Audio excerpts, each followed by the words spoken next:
What just happened that broke the internet? We closed on two properties. There are two commercial properties. One was a 12-unit multifamily in Kansas City, and the other one was a 24-unit motel in Texas. Bam. Two different asset classes, two different states on the same day Yeah. for your first ever real estate transaction.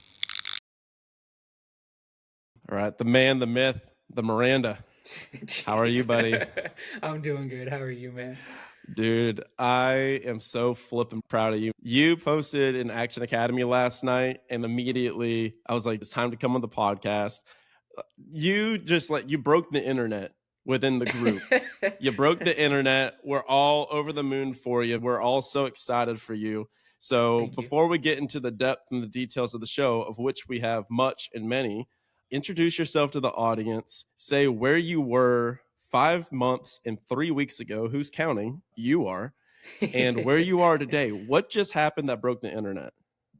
Yeah, so I guess just to start with your first question here. So where we were, so my wife and I, to be honest with you, it was one of those feelings where we just felt stuck, man. For the past probably 5 years, we have bounced all over the place trying to find what's the vehicle that's going to help us start moving forward to where we wanted to be. Frankly, our ultimate goal is for my wife and I to be together running a business and being able to support our family without having to worry about time and money, et cetera, et cetera. We felt stuck. And it was great. It was really good because we had a moment of desperation right before joining Action Academy. We had moved from upstate New York down to Mhm. South Carolina. And about 2 weeks after moving to South Carolina, my wife lost her job. Then a month after that, I lost my job. And keep in mind that my wife was pregnant at the time as well. So there was this whole moment of desperation that happened where we were like, crap, neither of us have a job. We are bringing a kid into the world. What are we going to do? We were grateful because we were able to push through all of those issues and those problems. My wife was able to find a job where she's able to support us, and I became a stay at home dad. This was all end of summer, beginning of fall. Fast forward to winter in February, I actually met Caitlin Yeah. at our church. And she started talking to me about everything that she was doing in real estate, introducing me to you and listening to your podcast. I'm going to be honest with you, don't hate me, but I definitely didn't listen to as many of your podcast episodes as I probably should have before contacting It's okay. you. Oh, I remember the call. I was just like, this guy doesn't know anything about real Yeah, estate. no. It was just one of those two. I was like, oh my gosh, I don't know anything. Caitlin's trying to introduce me to this Brian that freaking knows everything. I haven't even listened to any of his podcasts. Anyway, fast forward probably a month or two later, give you the call. That's where we decided to start taking action. But frankly, we didn't have any real estate background. I mean, we bought our own single family homes twice, one in New York, one down here in South Carolina. That's where we were when we started Action Academy. And now, with that post that you were just talking about, it was actually funny last night after I posted that. I just sat down and cried with my wife for 15 minutes. It was I just had a one of tear. those, oh my gosh. Caitlin cried. I cried. I cried about it this morning. I had a full on gratitude thing. I did the Tony Robbins priming routine because I was just telling you I was going through it this morning. And then, dude, it's just like watching you. First off, what did you do? Let's Oh, tell yeah. them. Yeah. So we closed on two properties. There are two commercial properties. One was a 12-unit multifamily in Kansas City, and the other one was a 24-unit motel in Texas. Bam. Two different asset classes, two different states on the same day Yeah. for your first ever real estate transaction.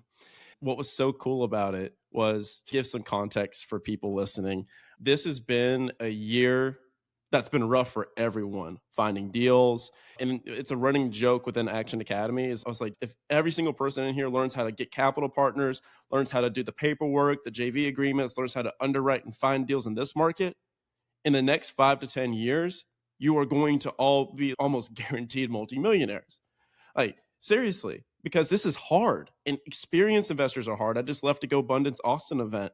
Everyone in that room is saying how hard it is. So everyone is struggling. Everyone is working their tails off. I remember when me and you first spoke, a lot of people that listen to the show will apply for Action Academy, and about 40% we say, hey, it's not the best fit. When you joined, you were the exception, candidly, because normally we take people that have already done their first deal, that have already bought a business, started a business, or bought a rental. That way they've already done the thing and they're like, I don't have analysis paralysis. I'm just going to act and I'm ready to buy 100 units now. Cool. Mhm. Normally, what you run into is if you haven't bought your first deal yet, it's too much mindset stuff to overcome and you don't take action. Caitlin came to me and she's, hey, he doesn't have any real estate yet, but I'm telling you, he's a hustler. He is going to just get out of his way and he will figure it out. And you did. For 5 months and 3 weeks, every single week, you were in the group, you were posting, you were asking questions, you were sharing your wins, your losses. You had multiple deals fall through. How many deals did you have fall through? Total of 3. Yeah. So you would imagine everybody getting your first deal and you're about to have your first deal under contract. You've done thousands of cold calls, hundreds of hours of interaction. Then you finally feel like you've done it and then fall through Mhm. every single time. Each Mhm. time, everyone in the group is like, oh, it's like a gut punch. For, come on, Mason, you got this, dude. Every single time you got back up on the horse and you kept going and you just really dug into the community. You didn't give up. That's why this is so freaking awesome. So when you posted that, it was like this giant wave for everyone. I guarantee you, after you posted that, every single person is going to start closing stuff left and right just because they realize it's possible. Good. So it's just, Good. you need to realize the magnitude of what you've done goes beyond you. It makes me so proud of you to Thank be you. able to watch this because I was thinking about your kids and Mhm. I was thinking about like you 5 months ago versus now and the momentum that you're about to build because of the confidence and everything. The wire came through this morning. So I wanted to do this podcast with you immediately. So you have this and you can Mhm. reference this when you cross your 100th unit, which hell, dude, at this point, it may still be this year. Like with the rate that you're going, so, ladies and gentlemen, for today's podcast, what we're going to do is dissect the post Mason did. We're not just talking about this conceptually. You broke it down, every single number, every single bit of work, energy, and effort that went into this. You broke it down into 8 different categories. So, what we're going to do is I will read through your Facebook post, which is now an Action Academy archive, frame this and put it on the wall. This is our Mona Lisa, dude, and you did a great job of documenting every single part of the journey we teach. You were like, every single part, you're like, here's my LOI, I'm doing this, I'm doing this, I'm doing this, and you tracked it. So here's Mason's post. Guys, what we'll do is I will read each section and then I'll let him provide context, and then we'll move on to the next section. If you have not bought your first real estate deal, listen up. If you have bought your first real estate deal, but you haven't bought 36 units, fully seller finance 100% with $120 down of your own money in the LLC filing fees. Not Mhm. 120,000, $120, 36 units. Very excited to announce that we closed on our first 2 properties, both of them on the same day. One is a 12 unit in Kansas City, the other is a 24 unit motel in Texas. All this was done in 5 months, 3 weeks, starting from the day I joined Action Academy. Before all of this, my only experience in real estate was purchasing 2 single-family homes for personal use. For all my newbies or real estate peeps looking to ramp up their game in AAC, here are the numbers that led me to where I am today. Network growth. We'll start here. You documented everything. This is awesome. So, for people listening, here is what it takes. Here is the roadmap. 286 people met. Didn't keep track of everyone. More than this, but this is pretty much who I met. 110 from within Action Academy. 130 are brokers, wholesalers, agents with deals, lenders, etc. 46 were potential capital partners. Social media progress posts 114. Tell me a little bit more about the network growth. What were your wins? What were your losses? What's some advice you have? Yeah. So first of all, probably the biggest loss is that I definitely should have kept track since day one, and I definitely didn't. I wish that I had updated numbers for this because I do think it was more than this. I think I started tracking after about a month and a half of being in here. That was one of the biggest losses. I wish I would have done that more. Outside of that, I think some of the other losses that really stood out to me were especially at the beginning. I I relied a lot on what other people thought of me. And so I was worried a lot, especially when starting to connect with these people, even within Action Academy, where Brian, you do such a good job at creating a culture where it's like, hey, ask questions, be willing to be open, be willing to go out and meet all of these people. And it was almost, I very much had this imposter syndrome vibe to me where I felt like, look, I have never closed on my own deal outside of buying my own house. Like who am I to be in this room with all of these people that have millions and millions of dollars worth of assets behind them and in capital and all of those. Who am I to go to these people and ask for help? And so I think one of my biggest losses was that I didn't meet more people from the get go, that I didn't ask more questions, and that I didn't cultivate those relationships as well as I should have. And when I say cultivate, I think more along the lines of offering to help them more than I did. And Brian, I did my best to offer this, I guess, my services, quote unquote, I guess you could say, from the get go. But I had such a mindset of what in the world do I have to offer these people that I did. I had that limiting belief. I kept myself from being able to offer more than what I did from the get go. So for me, I think that was one of the hardest things that I had to overcome from day one and figure out how to eliminate that imposter syndrome, that those limiting beliefs, those self doubts. And so with that said, the wins though that came from that is that even though I had that imposter syndrome, those self doubts, I still pushed through all of those things. And for me, one of the biggest wins from that was just building the confidence to still reach out to these people, to still try my best at creating relationships with people. And frankly, I consider myself a pretty dorky person. I am You also are. very introverted. Oh yes. And so I'm very aware that I am not as good at creating relationships out of thin air as I could be.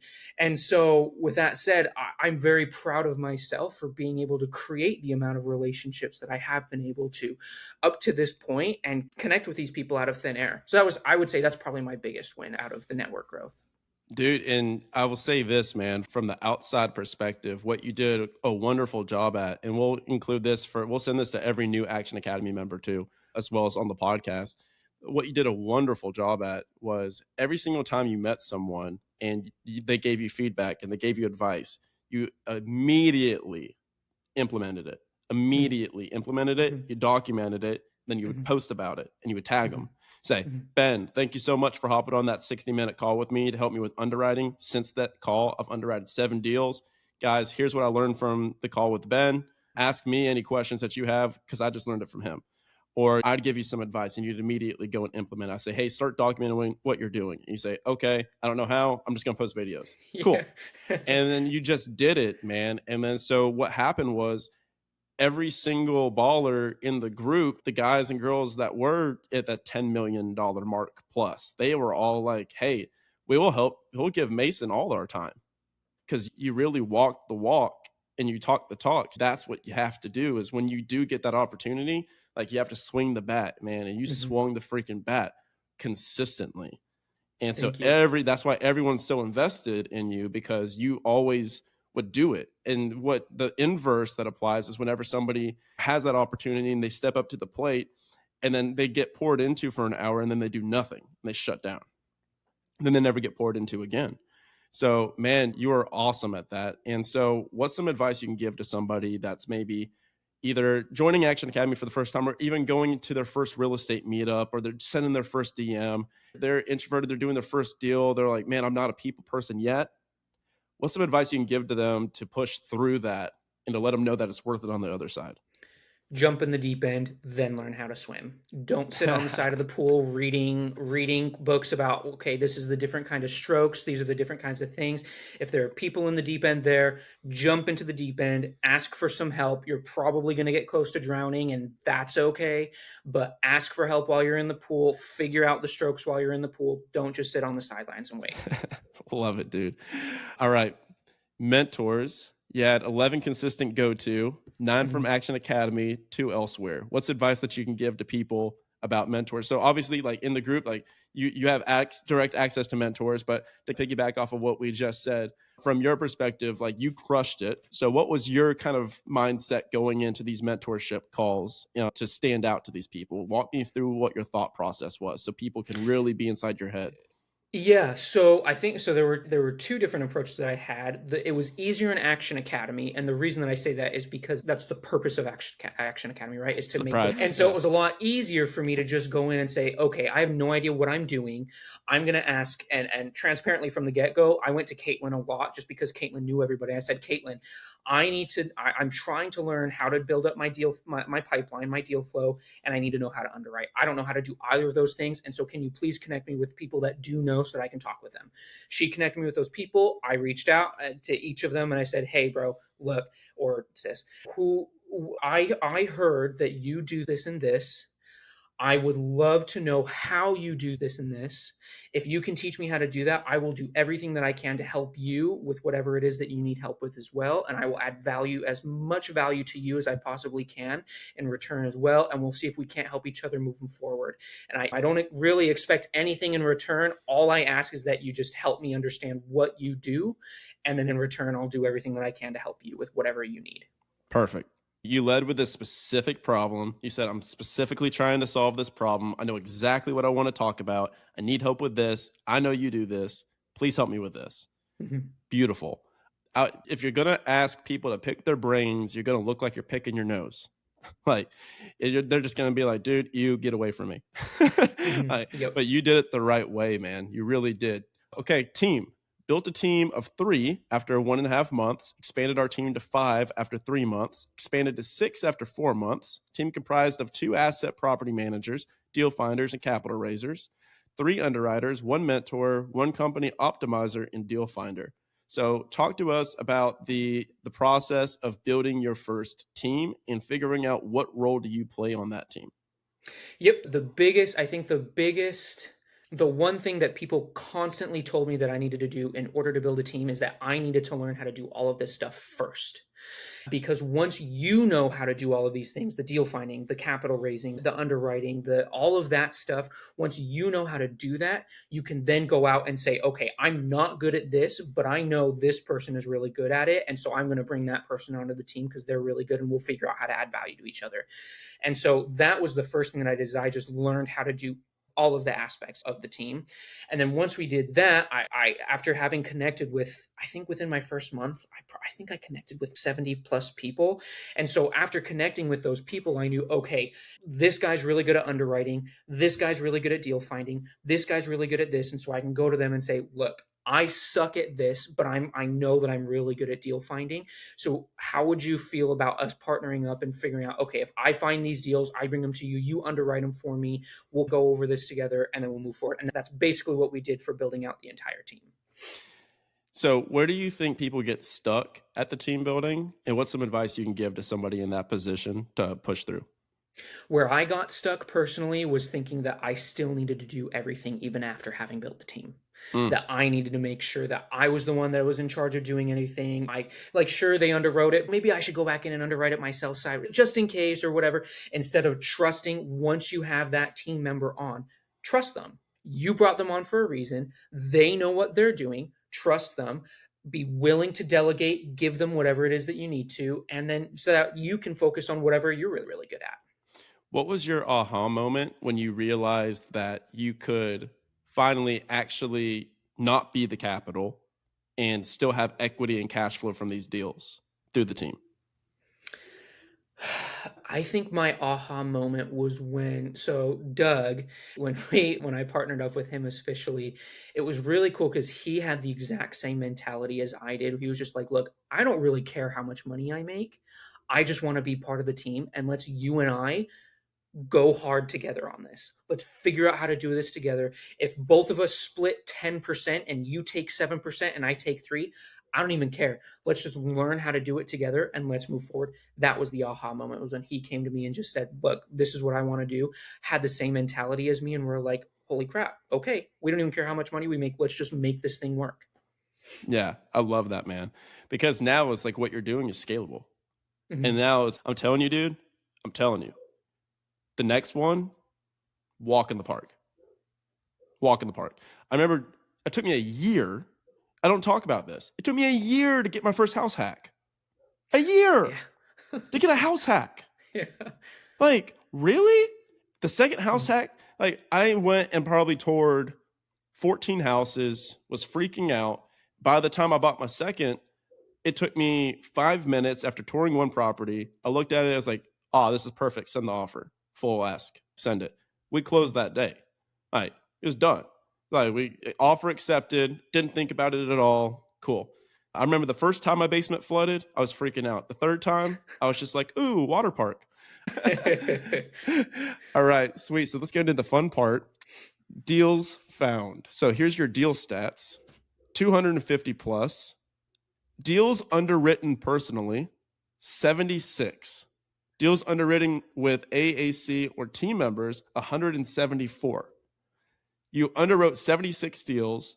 Mason, are you a confident underwriter now? I feel pretty good about it. Yeah. What's your advice to somebody that's brand new in Action Academy or brand new and they're like, man, I can't figure out, I don't know how to analyze these properties. I don't know what's a good deal. I don't know what's a bad deal. And they're like, what's some advice to them? Two things. First, go out, even if the deal isn't in what you're specifically looking to do, just go on to Crexy, go on to whatever deal platform that you can find deals on LoopNet, and yeah. underwrite. LoopNet, whatever those is, underwrite them yourself. Figure it out. Google around, watch YouTube videos. And then the second thing would be ask questions, right? Find people that know what they're doing and say, hey, I just underwrote this property. Frankly, I have no idea what I'm doing. Can you just take 5 minutes to take a look at it and tell me if I'm even in the ballpark? And if I'm not, maybe give me some red lined advice. Okay, this is what I would change. This is the numbers that I got out to, etc. Yeah. And dude, yeah, that was absolutely huge. And then you started underwriting for people, correct? Yep. So you would say, hey, I don't really know what value I'm going to offer. So give me all your deals. I'm going to underwrite them for you. So what did Yep. that conversation look like? It was pretty even. I think the one of the first times that I did that was on one of the Action Academy calls. Funny enough, was that someone was just like, "Look, I am so struggling to find time to underwrite some of these deals," and I was like, "Yo, let me know how I can help out. I'll do it for free. Just send them over to me, and I'll do my best. I don't know how you underwrite it, but if you shoot me over your, I don't know, some kind of guidance on whatever it is that you need underwriting Was wise, it I'll do Mason? it." Yeah. Yeah, so the Mason and Mason, yeah, Mason Yep. Yep. Mattioni. Yep. Yeah, because I remember specifically we were all on a call together, and then Mason goes, "I got too much deal flow. I can't underwrite all this stuff." And then he was freaking out because he had a newborn. And then all of us on the call, like there was like four of you guys, they're like, "I'll literally underwrite all of your deals." And he Mhm. goes, "What?"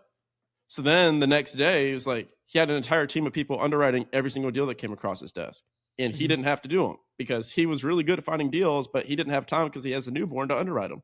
So you Mhm. guys all partnered up together, which is exactly what we're going for, dude. I want, like, my vision for Action Academy was I want it to be 80% peer to peer. If you're looking to do any asset class, like the people in the group will get you there. Like we have people that are killing it in every single asset class. So 80% of the way there, 10% on the group calls. So if it's like that last 10% you need where you're like, okay, let's go a little bit higher level. Like I need somebody that's got like 400 doors to tell me something here.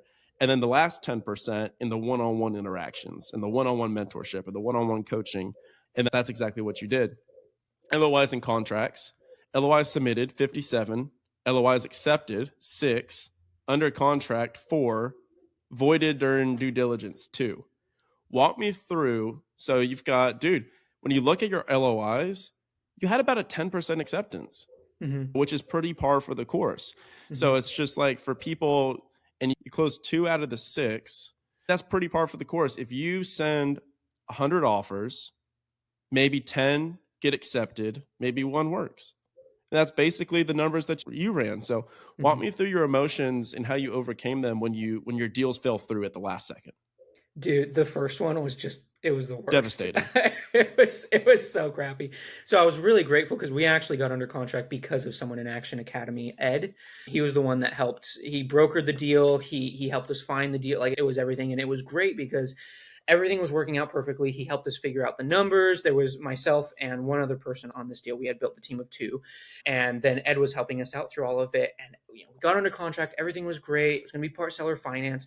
And as I'm going through the due diligence process, I call zoning just to make sure that we can keep it as a mobile home park. It was a mobile home park that we got under contract on. And they're like, yo, we rezone this. And you're not going to be allowed to operate it as a mobile home park if you need to bring in any new mobile homes on it. And we're like, what? And so we get back in contact with Ed. We're trying to figure out if there's any way around this. I'm talking with a separate mentor that I was going to, and we're like, I just We There's don't no think we way. can make this work. And the big problem that I ran into, and it was something that I have since fixed, but I was doing everything that I could to make it work, even if it was going to hurt us in the long run. And that's Mhm. not what I should have done. I should have just backed up and said, okay, I'm emotionally attached. Let's back up. Let's say, okay, it's not going to work. Let's just get out of contract so that the seller can go back and do their own thing. Ed can find another buyer that's better than we are for it. And instead, I dragged it on longer than I should have. So that was my biggest learning point there. Yeah, just like a bad girlfriend. You're Yeah. like, "Oh, man." You're like, "Look, you cheated on me 17 times, but maybe 18, baby." But dad, I tell you, I say the same line every single time. Birds fly, fish swim, deals fall apart. And look, Mhm, the community is great mhm, when things are going well. We mhm, love the Wednesday wins that we post every single week. The mhm. community is a need to have, a necessity when things are going bad. Right. Yep. Because like the groups are awesome when things are going great, but it's the difference between life and death when things are going wrong and you feel like you because who are you going to talk to? You're going to talk to your wife. You're going to talk to. There's no one else to talk to whenever that happens. Who Mhm, understands when your mhm. deal falls through at the last second? No one. So that's why it's really important, and it's a weird selling point to tell people, hey, when Yeah. things go wrong, because look, if we can guarantee one thing in Action Academy is that you will fail. That Mhm. is the Yep. only guarantee that we can make Mhm. on paper Yep. is you will fail. Mhm. So it's like, how do you deal with the failures is how long you stay in business. So Well, now we and that was go on. I'm sorry. I was just gonna say that was one of the big things that I really appreciated is when I posted about that deal falling through. I got 3 texts within 5 minutes from people. Hey, how are you holding up? How are you doing? Can I do anything to help you out? And so it's just to your point. It's just nice to have access to people that actually give a crap about you. You know what I mean? Yeah. And so I'm curious, man, because this is something I've failed a lot in my life and Mhm. I'm going to fail a lot more in my life. And as I've dissected it, if you're in the gym and you try to pick up a barbell with a bunch of weight on it and you fail at it, okay, oops, I failed. Mhm. But if you're in a Mhm. crowded gym and everyone's watching you attempt to lift and you can't do it, that's embarrassing. So I don't even think people are really afraid of failure. I think they're afraid of the appearance of failure. I agree. So, do you have any extra thoughts on that, or do you want to riff on that a little bit about your relationship with failure in the beginning versus today? Yeah, that so I don't know if y'all have ever read the book Failing Forward Hmm. by John Maxwell, but that is something that I actually read before joining Action Academy, and I realized that's something I've struggled with my entire life is failing with other people around to see that. I get worried about letting other people see those failures. And since then, I've realized when you surround you, I'm pretty sure you said this, Brian, you something along the lines of the 5 people that you surround yourself with is you're basically going to turn out to be those 5 people, something along those lines. Yeah, yeah, it's a famous quote, but yeah, I told you guys that in the training. Right, yes. And so the whole premise behind that was okay, now that I know that I'm surrounded by people in Action Academy that know about failure, have gone through a lot of the same things. It's okay for me to share those failures with all these other people because they not only get it, they're like, okay, I understand what you're going through. Let me help you overcome those feelings and figure out, okay, how do we pick you back up and keep moving forward? And that's the power of surrounding yourself with those kinds of people. Yeah, and people are scared to post the content until they have things figured out with air quotes, Right. but really it's Hmm. posting the failures that really attracts people to, Yep. if I was Yep. just posting, "Oh, look at me." Nobody really cares about that stuff. They really care about, "Hey, God, this is how I got freaking socked in the jaw and here's how I, Yep. came back. Here's how I overcame this. Like here's how I got my freaking heart broken and we broke up and I built a business from it while living in Brazil and now here we are." And so it's Mhm. just like people love the authenticity. So capital, man. So total capital raised $474,300. Total personal capital invested $120. Created my own LLC. Capital partner relationships built 23. Not all invested. Most ask that I bring deals to them in the future. And plot twist, all the ones that you invested with in this one will also ask that you bring deals to them in the future. Where give advice to people that are going from the mindset, because it's mostly a mindset thing of going from Mhm. I need to save up money and invest my money to get the deal done versus I can be a part of this and then make this work at scale with other people's capital. Yeah, I agree with you. I think it was a whole mindset thing from me from the get-go. And frankly, I just didn't know that was a thing. I always thought that I was the one that had to pay for it. I didn't realize that other people would be willing to give me money. And so in order to do that, it was first figuring out like what it would take to actually get people to bring money to the deal. And that was everything from, okay, first you have to understand how to find the deal, then actually get the deal. Once you have the deal, then you create all of the numbers, you put everything together to go out and present that to the potential capital partners. And then there's the whole other side of going out and saying, okay, where do I find the capital partners? Who are the kinds of people? Because there are different types of capital partners. There are the cash flow guys, there are the net equity gain guys, there are the tax guys. And so you go in, and the whole mindset behind it is first transition from the I have to fund everything to I don't have to find everything. And then it's okay, now that I know I don't have to fund everything, how do I find these people and get people onto these deals? Hmm. And then how you ended it is ownership. The 12 unit, you own 12%. The 24 unit, you own 33%. That's freaking Hmm. sick. Year Hmm. one estimated personal monthly revenue, basically 1,200 bucks net. Yep. Year four, 3,600 net. Hmm. Number of times I screwed up, Yeah. 9,432,826. But this is really wonderfully written. Number of times I found solutions, 9,432,827. So Hmm. you just need that one more time to find a solution to a screw up.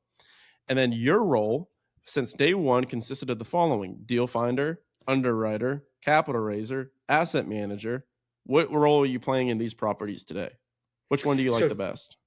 oh gee, I really actually like two the most. I really like Deal Finder and I really like the Asset Manager. And I realize that a lot of it is because it allows me to create relationships with people. And I think that's been my favorite part. Yeah, so you'll always, if you become an expert at deal finding and asset management, yeah, you'll never have you never be hurting for money again in your life. Yep. Yeah, Yep. so that's super fun, man. So you negotiated full seller finance on both deals. So what percent did y'all put down, and then what were the rate and terms? Yep. So for the 12 unit, it was 30% down, 35 AM. It's 1 year interest only for that 12 Mm, unit as well fun. at 4.5%. And then and it was a balloon at 4 year, yeah, balloon at 4 years. So the first year's 4.5% IO. The final 3 years are 5%. And that's principal and interest, right? Payments there. And then for the 24 unit, it was, let's see, we put 25K down. Interest was 7.31%, 3 year balloon, and the amortization was 14 years. And what we did on that one, the motel was a little bit more unique because the sellers cared a lot more about what their monthly payment was going to be than they did the actual, like, all of the other terms that went into it. And so we were just like, look, if you they wanted $1,000 a month, right? So we're like, that's great. So if we're purchasing at 130, you need a little bit of help for moving. They're leaving the country. So we're like, you need a little bit of help with moving and getting everything else done. We'll give you the down payment that you need to basically help pay for getting you out of here. And then if you want $1,000 a month, great, that's $1,000 a month. And we basically wrote all of the terms around, okay, down payment, month, and the monthly payment. All the other terms just came along to meet those requirements. 5 months and 3 weeks, dude. You're like, how do I buy a rental property? To this, dude. This is insane. This is literally what, like, this is everything that we do, man. Like, it's so freaking cool because it's like literally just folding time. Like, you got 10 years worth of experience within 5 months. It's freaking Mhm. insane.